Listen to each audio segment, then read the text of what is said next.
go ahead.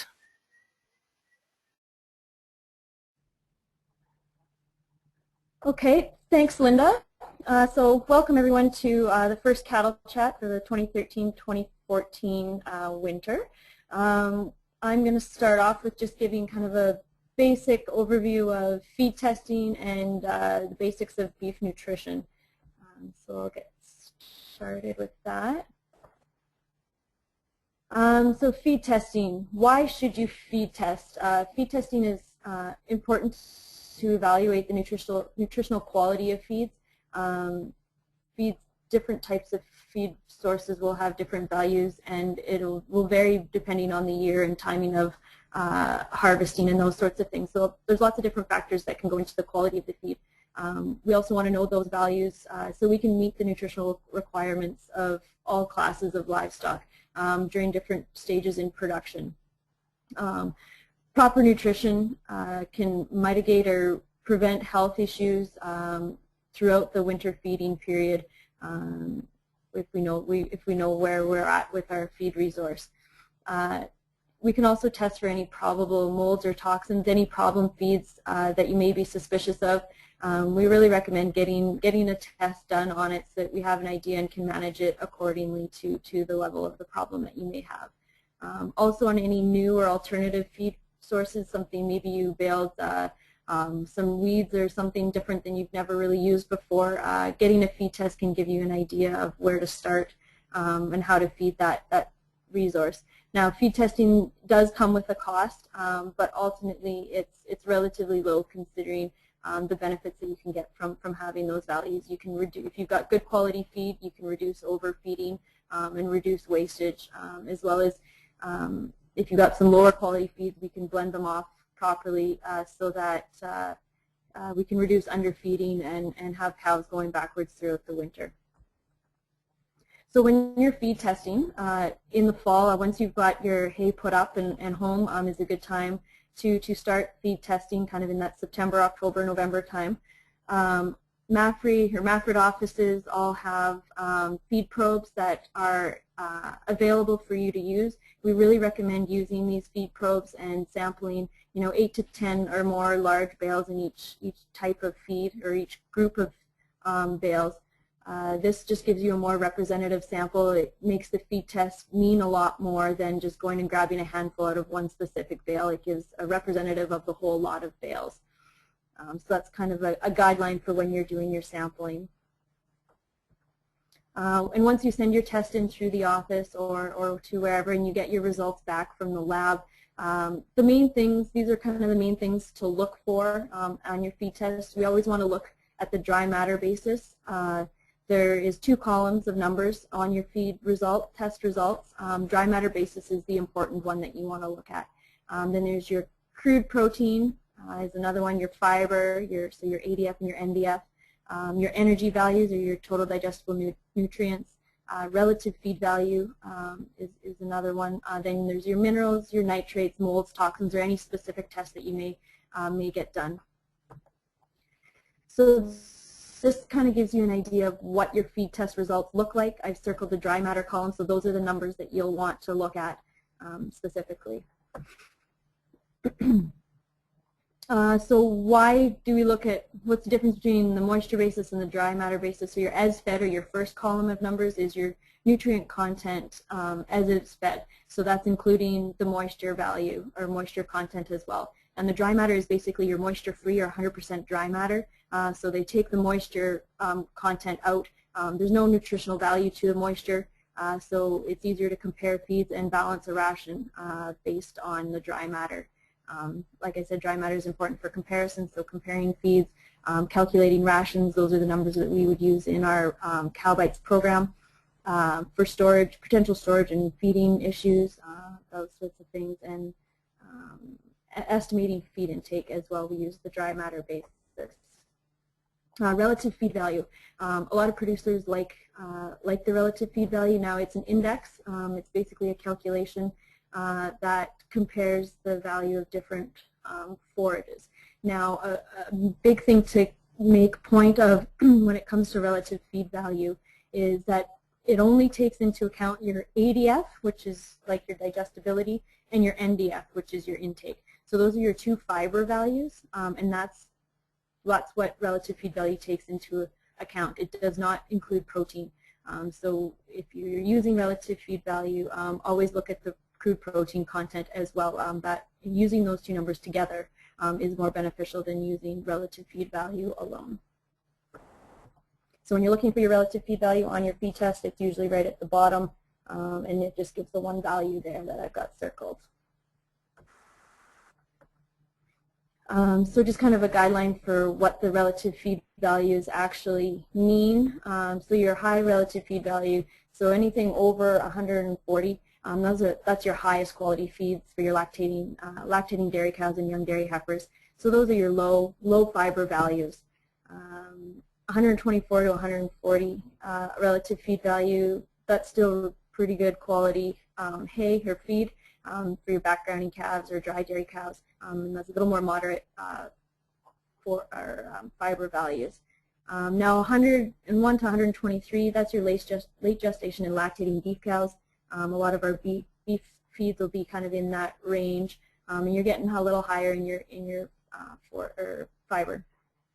And then anything under 100 is your lower quality feeds, your early to mid gestation beef cows. Basically these feeds can meet maintenance requirements, but nothing more for performance.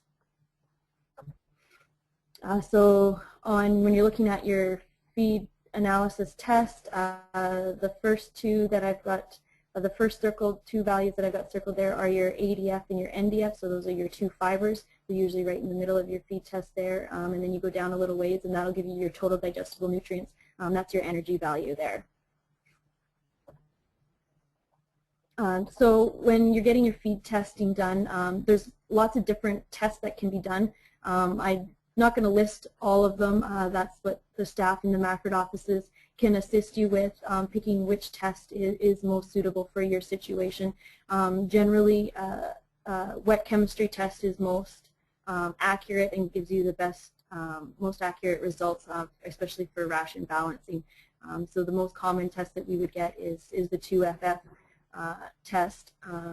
If you are getting any silages tested, be sure to include your pH and nitrates as well. I think the 3FF test will include those.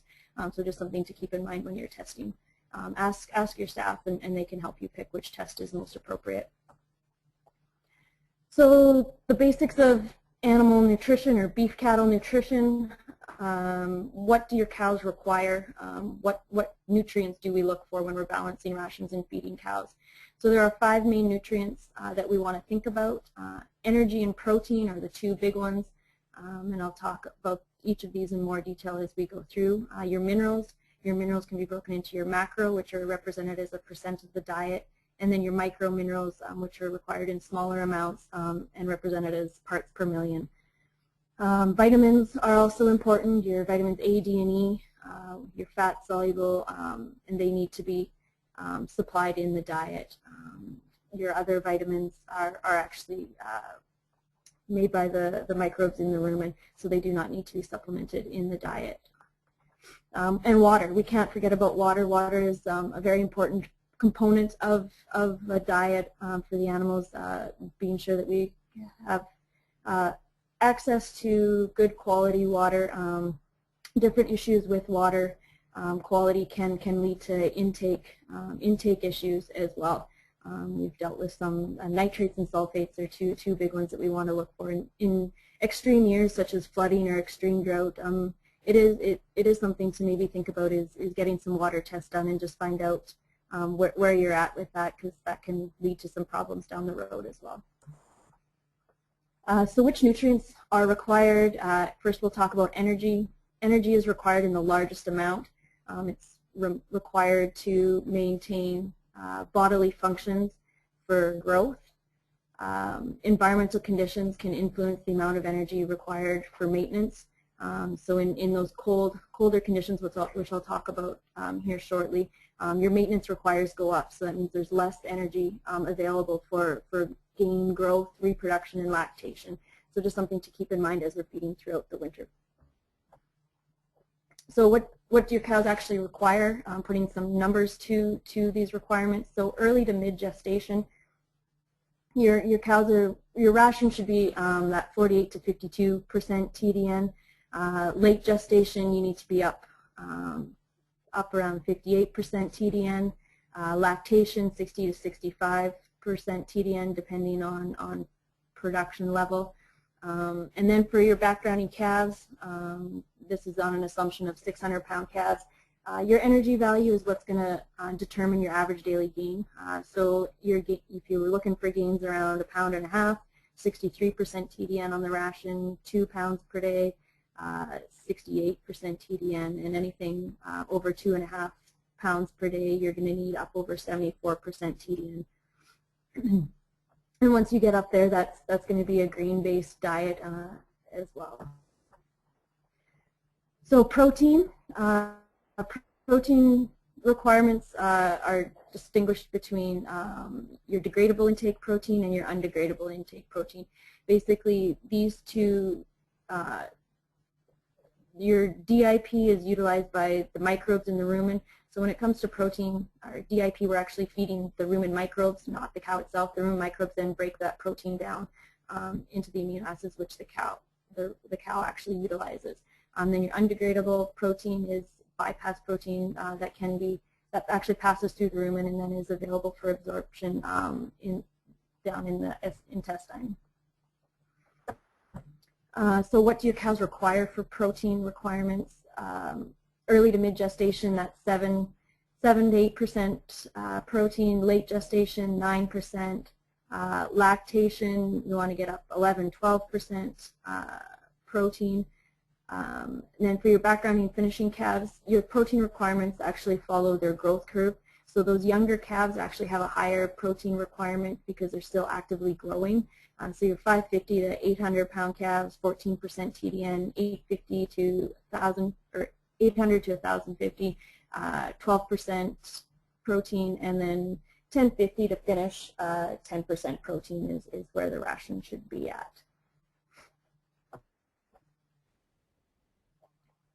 So for minerals, I'm just going to kind of quickly go through some minerals to keep in mind. So your macro minerals that are required in the most amount, your calcium, phosphorus, magnesium, potassium, sodium, chloride. Calcium phos is a big one. That's your ratio when we talk about a 1-to-1 or a 2-to-1 mineral. That's our calcium to phos ratio. So those are two big ones to keep in mind. Your micro minerals are expressed as parts per million. So some examples are listed there, but your big ones that you want to look at, especially come pre-breeding, kind of that calving to breeding interval, is your copper, manganese, and zinc are those three big ones. So when you're supplementing your mineral, how much mineral should your cows be eating? We can base it off feed test if you've got your feed test done, but generally 3 to 4 ounces per head per day is kind of what your cows should be eating. So on 100 cows, that would be about 3 bags of mineral per week.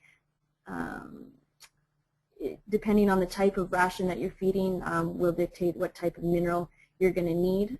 Any cereal-based rations, so green feed, grain, or straw-based rations, you're going to want at least a 2-to-1 mineral. Some of those rations may even need 3-to-1 or some limestone supplemented in there to get that calcium to phosphorus ratio to where it needs to be. For legume-based rations, so anything that's got a fair bit of alfalfa in it, in some cases, during some stages of production, a 1-to-1 mineral is sufficient. So when you're buying your mineral, look at the tag, have an idea of what's in your mineral. Don't just buy it and throw it out, and if they're not eating, think they don't need it. That's rarely the case. So have an idea of what type of mineral you're feeding and what type of mineral you actually need. So on your calcium and phos, we want at least 10% and up on a loose mineral. In your copper, manganese, and zinc, we want 3,000, 8,000, and 10,000 parts per million and up. So those are just kind of some guidelines of where your minerals should be. Getting mineral into cows can be somewhat challenging depending on your feeding system. If you are having trouble getting it into them, there are different things that you can use. Salt, they crave the taste of salt. They don't necessarily crave the minerals when they need them. So mixing a bit of loose salt with your loose mineral can entice them to eat it if you need. If you're pail feeding grain, spreading the mineral over the grain when you feed it is a good way to ensure that they all have adequate intake. And you can add sweeteners and those sorts of things as well to your minerals. If you're going to be adding loose salts, a basic rule of thumb is 1 part loose salts and 2 parts mineral. So continuing talking about minerals after calving, kind of that critical period between calving and breeding, your mineral requirements do increase. So either increase the amount of 1-to-1, or you might even need to switch to a 2-to-1 once they start milking. They really draw on their reserves for calcium during that time. And your heavy milking cows may require additional calcium and phos, and you need to add some limestone in or even bump it up to a 3-to-1. Talk with your nutrition about these types of situations as well. Mix it with a grain or concentrate, or if you have the ability to do a TMR or a total mixed ration, mix your mineral in and ensure that all the cattle get adequate intake. Vitamins are kind of unique for ruminants, as I discussed before or briefly mentioned before. Your water-soluble vitamins such as B and C, and then your fat-soluble vitamin K actually do not need to be supplemented in the diet, as the rumen microbes actually synthesize those vitamins. But your A, D, and E are your big vitamins that you need to keep in mind and need to be supplemented in the ration.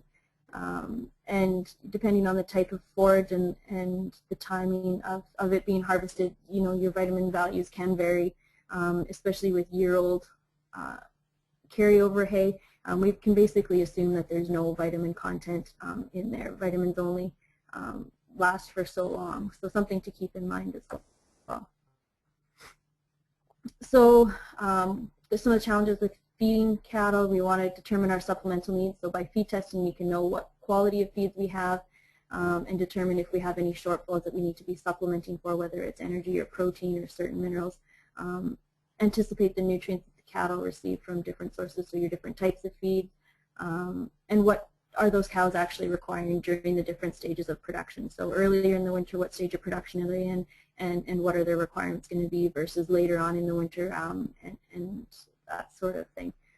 Use body condition scoring to monitor the success of your feeding system. We're going to talk a bit more about body condition scoring after this presentation, so I won't touch too much on that. And know your costs involved. Know the cost of your different feed sources, especially if you've got to do a bit of supplementation. Look into different options and know those costs involved. So your critical period, your last 4 weeks of the 3rd trimester, that's when you want to start increasing that plane of nutrition. So start building up, getting up that TDN in the ration and protein as well.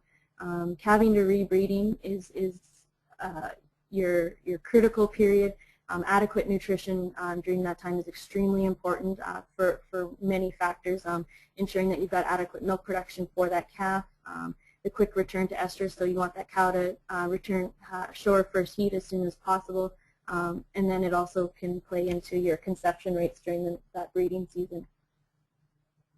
Poor nutrition during this critical period, it can cause many effects down the road. You may not see it initially, but you know, the greater number of days between calving and estrus stretches out your calving period. The next year, if you have larger number of cows come open, you have less calves the next year. Larger differences, the more spread out your calving period gets, the larger range in weaning weights you'll have, and it'll be harder to get a uniform group to market. Lighter replacement heifers resulting the next coming year, which can be challenging to get them to cycle and conceive early for the next calving season as well. So adequate nutrition during this critical period is very important for overall production. So how much to feed? So how much do your cows actually eat? We base that on a dry matter basis, as I kind of touched on when we talked about feed testing. Dry matter intake varies depending on a few different factors: the quality of the feed, animal size, so what type of cows do you have, larger frame, smaller frame, that'll play an effect. Physiological status, so what stage of production are they in? Are they early gestation, late gestation, lactating? And then level of performance, are they high producing, high milking cows? Their requirements and the amount they're going to eat is going to be a little bit higher as well. So dry matter intake is a % of body weight. So good quality hay, basically we say that cattle eat 2.5 to 3% of their body weight in dry matter. And straw is limited, your lower quality feeds to 1.25% of their body weight, basically limited by rumen fill and passage rate. So those coarser, higher fiber feeds are digested more slowly, and the rumen just fills up faster than it can actually go through. So that's why we want to limit the amount that we actually give them. Something to keep in mind as we go through the winter, and I think something that we've seen the past couple of weeks, cold temperatures play a big effect on how much your cows are going to eat and what their requirements actually are. A rule of thumb is for every 10-degree reduction above or below minus 20 degrees Celsius, increase your feed by approximately 15% to meet the increased requirement for maintenance. The effect of wind can be extremely dramatic. It can be more dramatic than temperatures. So ensuring shelter for those cows can help with that as well. Cattle have the ability to consume more feed when it's cold. They want to sit there and eat. The more they eat, digestion produces heat, and that's kind of how they keep warm. But we want to be careful if we're feeding some lower quality feeds. The risk of impaction can be very high during these cold snaps, so just something to keep in mind. Just kind of a quick table to kind of give you an idea of the effect that wind can have on temperatures. So even when it's relatively nice out, a minus 12 day, but if you get a 64-kilometer-an-hour wind, it feels a little more like minus 50 to those cows. So that has a major effect on what their requirements will be as well. So it can be extreme. So next I'm just going to quickly touch on a few issues or things that we've seen this fall, some common questions when it comes to feed testing and rations. Something that was fairly common this year was low moisture corn silage. So corn silage that was either harvested really late or it was mature or both when it was harvested. So generally with this corn silage, it's going to be higher energy because there's likely going to be more grain in it, but it's also going to be lower in protein, so we'll need to balance the ration accordingly. Now because it was more mature, chances are it's higher in fiber, therefore they're going to waste more and they're going to not want to eat as much of it. And when it's lower moisture, the higher the moisture, the more actual pounds you feed, but the actual nutrient value, we have to keep that in mind as well. So making sure that we're looking at the dry matter basis of the feed quality and taking into account our fiber values as well. So when you're feeding it, you may be seeing more waste, and you may need to do some supplementation and maybe blending that feed off, including some good alfalfa grass hay in there that will help supplement your protein, but it may entice them to eat it and clean it up a little better as well. And if you need to add a bit of grain in there as well. Getting a feed test done is the take-home message. If you've got low moisture corn silage, it's not what you're used to feeding, definitely get a feed test done on it and talk to a nutritionist, and they can give you some good advice on how to manage that feed. So a common issue or questions that we get in the fall is nitrates. Basically, nitrates accumulate when plants are stressed. A lot of people believe that it's frost that causes nitrates in cereals. Frost isn't the only thing. Any stressor, drought, disease, chemical drift, hail, all those sorts of things can cause cereal crops to uptake nitrates when they're actively growing. So the accumulation will depend on the level of fertilization. So if there is a fair bit of nitrogen put down with that crop, that sort of thing, the risk of nitrates is higher. Stage of growth As the plant matures, it won't draw as much nitrates. That doesn't mean if it's fairly mature that it won't have any nitrates. It still can. But earlier, the more actively growing the plant is, the higher the uptake of nitrates can be. Basically, is what happens if you have high nitrate feeds. The nitrates reduce the oxygen carrying capacity of the blood. So some things that you would see would be abortion, heavy breathing, staggering, they kind of look drunk, and then death. Nitrate toxicity can happen rather quickly. Sometimes you don't really see the symptoms, you just start seeing dead cows. So if you are concerned about nitrate levels in some plants, you can bring a sample into the MAFRD offices and we can do a spot test on site there. Basically that spot test says yes, there's nitrates, or no, there's not. It won't give us an actual level of nitrates.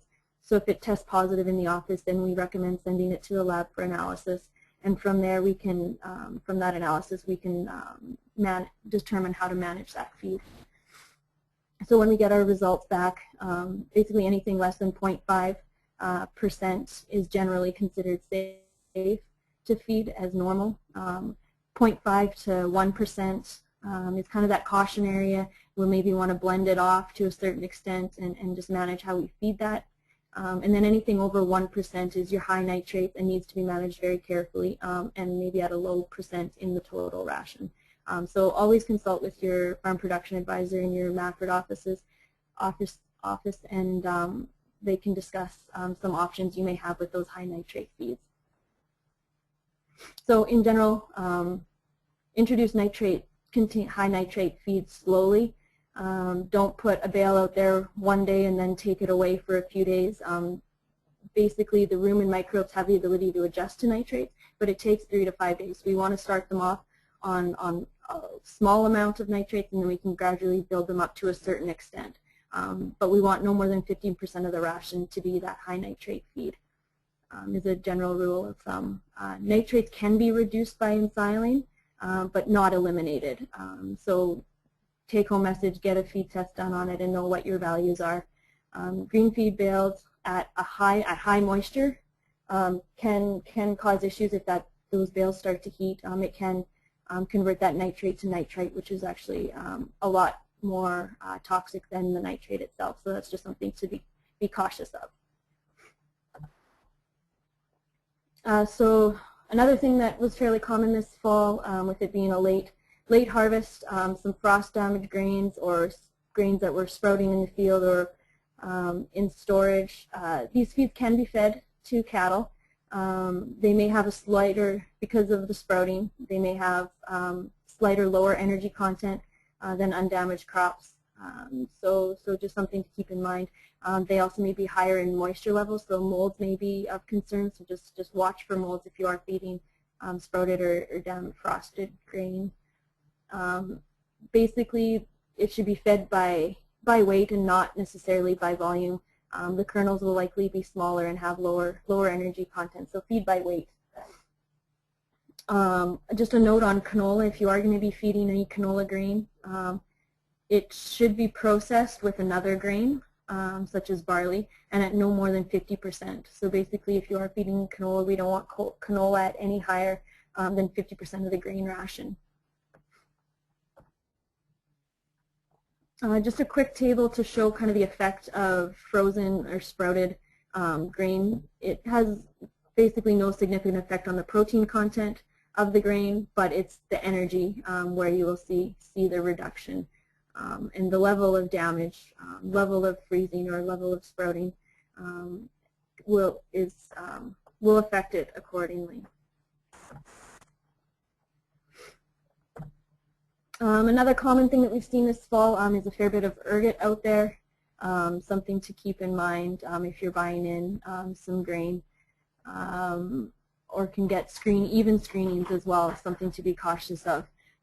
Basically, ergot the symptoms you will see from ergotism would be lameness followed by the sloughing off or the loss of the end of the tail, ears, and hooves. Now this is a lot slower process than the effect of nitrates. It may take 2 weeks up to 3 months for these signs to develop after they've been ingesting the ergot. So make sure you know the source of your feed that you're feeding. And in the meantime, if they are, you're going to lose average daily gain, milk production, and reproduction may also suffer. A general guideline, we can send samples to the lab for analysis and give you a value of the amount of ergot in a grain. We want less than 0.1% of ergot material, so that's 10 ergot bodies to a liter. And we don't want to feed ergot-containing grain to pregnant animals at all. And just a note on ergot, it develops before the crop is harvested, so out in the field is when ergot develops, and the concentration does not increase during storage. So if an ergot test was done on a feed source previously, that value or level is not going to change in storage. So in summary, know what you're putting in front of your animals, get feed tests done and know what those values are. Know what your animals require during those different stages of production and match your resources accordingly. And then you can determine where you need to supplement and reduce the risk of cows losing weight or going backwards. You can adjust your ration to accommodate body condition. Body condition, which we're going to discuss next, is a good indicator of the success of your feeding program. Appetite of the cattle, are they eating what you're putting in front of them? If they're not, we need to figure out why.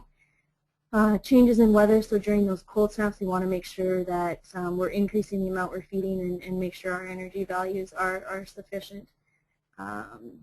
Differences in feed sources, so know the values of your different types of feed, and watch for moldy feeds, nitrates, all those sorts of different things that can cause some serious problems in pregnant and lactating cows. So that is what I have from my part of the presentation. Linda, are there any questions so far? I don't have any questions at this time, Andrea. If I get some questions later, I'll make sure to get them to you. So. Sure, that sounds good.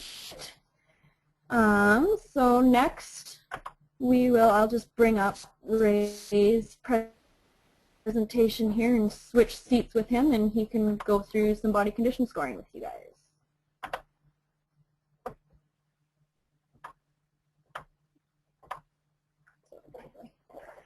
Okay, thank you, Andrea. I really appreciate that. Your presentation is an excellent lead-in to what I want to talk about. So basically, we've all heard of body condition scoring in the past. It's probably been in many of the MAFRD meetings that many of you have been to in the past. But I've noticed often it's just one of those things that just doesn't quite get done. I'm going to try and put it into the simplest terms possible and build a little bit of a recognition of what the costs are. So body condition scoring, we use the Canadian system, which is a 1 to 5 system. The cow up in the top right corner is a 1. The top just below her is a 5. Skinny is 1. 5 is over fat, basically. So, slide number 2. Okay, wait. So if you're ever questioning or have a hard time remembering, BCS5s look a little bit like this giraffe here. Over the years, in these presentations and in research, we've seen lots of different numbers. There's charts, there's graphs, all sorts of stuff. But the recognition is that some of the prices are old. Sometimes it's for smaller cows than we typically have in Manitoba, different breeds than we normally work with. 1,000 miles south, which has a huge, huge bearing on an animal's energy requirements and how much fat you want to have on her back before going into a -30 winter. It's all very easy to forget about. So why should a producer care? From our standpoint at MAFRD, we hear these quotes every once in a while. The cow's in her working clothes. I see them every day. I didn't notice the change. I fed them the same number of bales this winter. I have a few more mortalities, probably predators. Found another one eaten today. Tough calving season, even though it was warm. And something was wrong with those bulls last summer. That's what my wife always seems to come up. I can't figure out why, though. So if we are going to do visual body condition scoring, we have to treat it as a good tool. Good tools are easy to use and work well. We have economic reasons to do it, which I'll go through now, and of course we have humane reasons. We want our industry to be humane. We want anybody who looks from any angle to come up with the fact that beef cattle producers are doing a good job. The other thing about body condition scoring is we might even be able to predict the future. So, it doesn't have to be hard, doesn't have to take your whole winter. Because we're doing it visual, you don't actually have to put your hands on the cow. If you wish to do so, that's certainly an asset, but often I find that in the large herds today, the time just doesn't exist. Basically, we're going to write the scores in a notebook, average the scores, manage accordingly. That may mean just feeding the whole group a little differently. It may mean breaking the groups apart, feed them separately, and it may even mean culling some of the cows that just can't make the cut.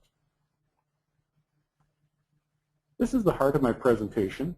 What we did is we built an estimator that will estimate the value that you will lose should your cows not be in good enough body condition score. So when you look at this calculator up to the top middle, you'll see the number $1,848.44. What that is it's an estimation of what the cow and her calf will be worth in 12 months from now. This presentation was originally designed in early fall, and this is kind of an early fall estimate. So if you started feeding your cow better, starting in early fall, 12 months from then, which is September or October of 2014, this is what the value of your cow and calf would be worth on a meat-only basis.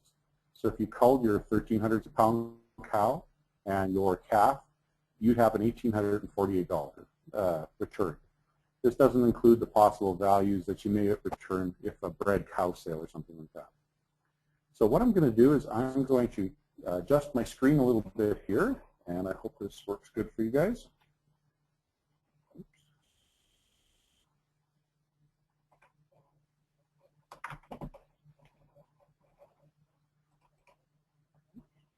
I'm having a problem, so we will get it fixed.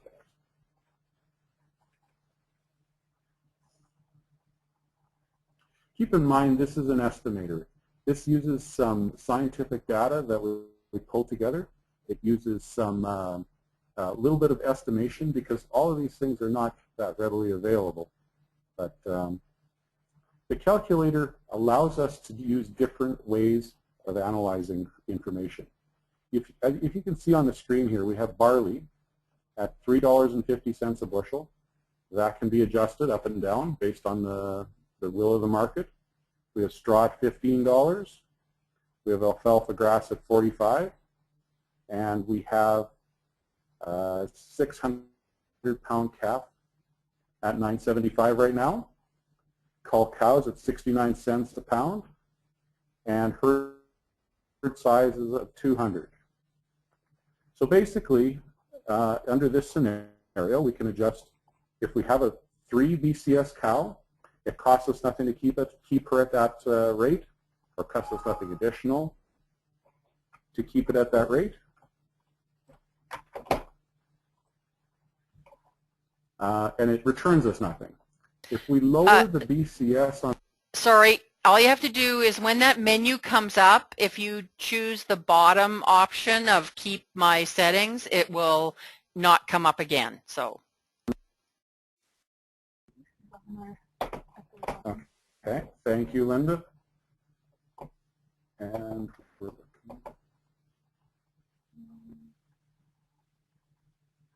tell us again, Linda, where we have to look? Oh, no, it was the menu that popped up before on your screen. It's okay, you can go ahead now. Okay. Okay, thank you. Okay, sorry about that. Basically, what we're looking at is I adjusted the cow body condition score currently to 2. In order to return that 2 body condition score back to the 3, it'll cost about $40 in feed. Where the benefits come back, nobody wants to spend that extra $40. But if you look at the gain improved by an improved pregnancy rate, from going from a 2 to a 3, there's $146 of return. Or just with that, just with the pregnancy rate. The cull weight is $131 benefit. The cow will be heavier next fall. You'll have more to sell. The weaning weight improvement, $227. We're moving up, 100 and some pounds on the calf, and these days, that does add up to a good amount of money. We also change the cow's likelihood of death to the positive side, so there's $6.68 more cows in your herd for this change. So your total economic return is $511, and your expense on that cow is about $40. If we go even one more extreme, down to a 1.5 body condition score, keeping in mind that 1 is the skinniest, it costs us $67 to return her back to a 3 body condition score, but there's a $942 benefit for you next fall in 12 months. That is a really shocking amount. The return on investment is stellar by getting those cows back to an average condition or a good condition. Okay, I will go back to my presentation right now.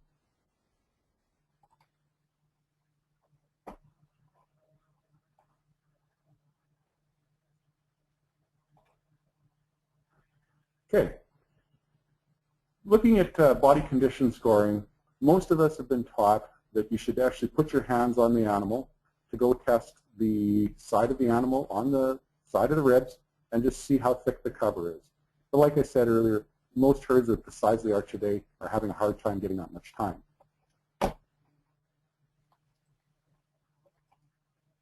So basically what I'm going to go through is a bunch of examples so you can do it visually. Just start marking in your book. This is a condition score 1, emaciated. The person who took this picture told me that this cow only lived another day. So this is not what you're looking for. If you find this in your herd, you'll have to look at very rapid changes in the nutrition. Good examples to look at is look at the shoulder, look at the ribs, look at the back, look at the hips, hooks in the hips. Look at the pins. Very little muscling, very little fat deposits anywhere. 1.5, still visible bone structures. Muscling is very minimal, just a little bit of fat deposits. 2, thin, still visible bone structure. The foreribs remain noticeable. Backbone still visible. Spinous process you can palpate with little pressure.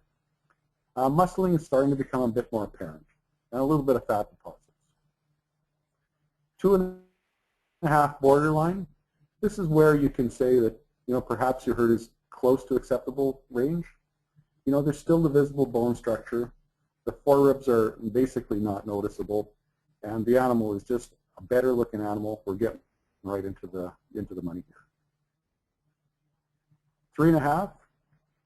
She's starting to get to the point where she has fat in many places. The muscling is full, and the fat is actually getting a bit spongy in a few places. 4, very good. Visible bone structure is gone. Muscling and hindquarters is plump and full, and there's fat deposits all over. 4.5, this is getting on a little bit too heavy side. Visible bone structure is completely gone. Muscling is all plump in the hindquarters, and fat deposits are spongy everywhere. Body condition score 5. Don't have to say too much, you can all recognize that. So looking at a few more pictures in a little bit different ways, the apparent muscling on this cow is gone, backbone's visible, foreribs are noticeable, and there's ruffling on the ribs. It's actually one of the things I like looking at is the hair on the cattle on my herd. If that looks nice and smooth, it's in better shape than this one. But this is one of the other warning signs. Here's a 1.5 BCS, very thin. You can see very little muscling, see the backbones and ribs. 3.5, good. Fullness in hindquarters, sponginess over ribs, sponginess around tailhead. BCS 4.5 fat. No distinct bone structure, smooth and blocky. There's a 3.5 in pretty good shape. The transverse process felt with firm pressure and fullness in the muscle. So overall summary.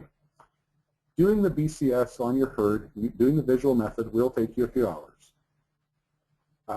Low BCS means that you are going to have to make an investment. But when we're farming, we know that we have to make investments every day. When you look at my calculator and figure it out, a 2.5 BCS return back to ideal is a $1 investment in feed will return you a 5-fold return. If you're down as low as 1.5 BCS, $1 in feed investment is a 14-fold return. Very hard to argue with those numbers. So get out your pencils and get out your notebooks. Thank you very much. Have a happy holidays. And I'll give it back to Andrea and Linda, and hopefully we have some questions that we can answer for you. I do have a question here. They're just a question asking where that calculator would be available. Like, is it on the website, or how would they be able to get that? What I'd recommend is I'll provide the calculator to the livestock and forage people on the MAFRD team, and they can go through it with a producer. It's not a calculator that has official things from research that we can draw right in. It's some estimations, it's some things pulled together to make it work. So we'd like to work with you on that, but we'll probably keep it in our hands and just tell us where you're at, and we'll try and consult with you on the calculator and consult with you on how to improve the nutrition to get you where you want to go. That's great, Ray. So we'll just tell them that they could contact their local GO office, and we would put them in contact with someone that could get them some information from that calculator. So that is the only question I have at this time. So. Okay. Well, thanks, Linda. I'm just going to put one last slide up here. This is some contact information from our presentations today. If any of you out there have any specific questions and want to contact myself or Ray about our presentation, there's our contact information there. And as well as if you want to some information and know maybe your neighbor, someone that should be listening in on this webinar, you can contact Linda and she can send out those links as needed. So thank you all very much for joining, and thanks, Linda, for your help, and we'll talk to you all again in January. Happy New Year.